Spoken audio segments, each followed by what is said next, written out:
Genesis 3. Now the serpent was more subtle than any beast of the field which the Lord God had made. And he said unto the woman, Yea, hath God said, Ye shall not eat of every tree of the garden? And the woman said unto the serpent, We may eat of the fruit of the trees of the garden.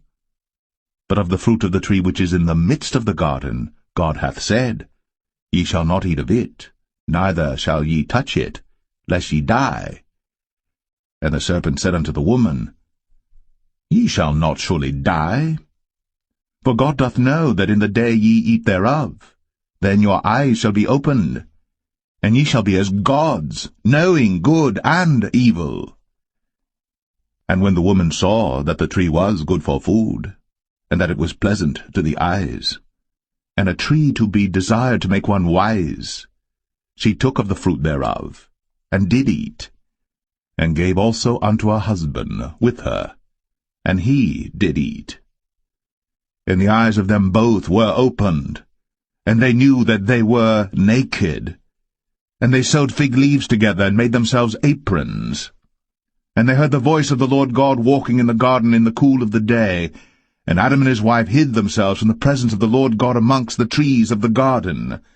And the Lord God called unto Adam, and said unto him, Where art thou? And he said, I heard thy voice in the garden, and I was afraid, because I was naked, and I hid myself. And he said, Who told thee that thou wast naked? Hast thou eaten of the tree whereof I commanded thee that thou shouldest not eat?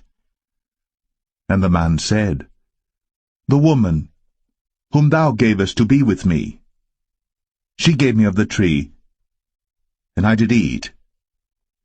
And the Lord God said unto the woman, What is this that thou hast done? And the woman said, The serpent beguiled me, and I did eat. And the Lord God said unto the serpent, Because thou hast done this, thou art cursed above all cattle, and above every beast of the field.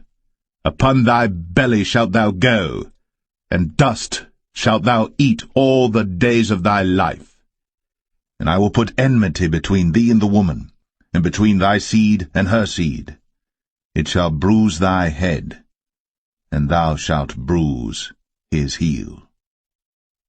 Unto the woman he said, I will greatly multiply thy sorrow, and thy conception.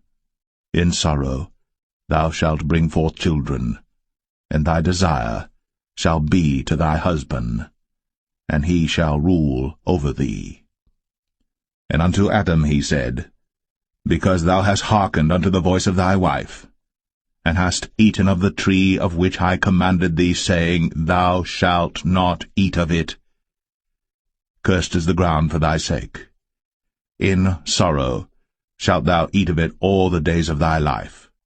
Thorns also, and thistles shall it bring forth to thee, and thou shalt eat the herb of the field.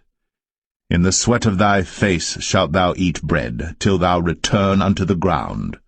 For out of it wast thou taken, for dust thou art, and unto dust shalt thou return.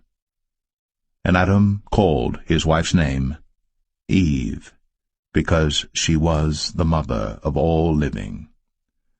Unto Adam also and to his wife did the Lord God make coats of skins, and clothed them. And the Lord God said, Behold, the man is become as one of us, to know good and evil. And now, lest he put forth his hand, and take also of the tree of life, and eat, and live forever. Therefore the Lord God sent him forth from the Garden of Eden, to till the ground from whence he was taken. So he drove out the man, and he placed at the east of the Garden of Eden cherubims, and a flaming sword which turned every way, to keep the way of the tree of life.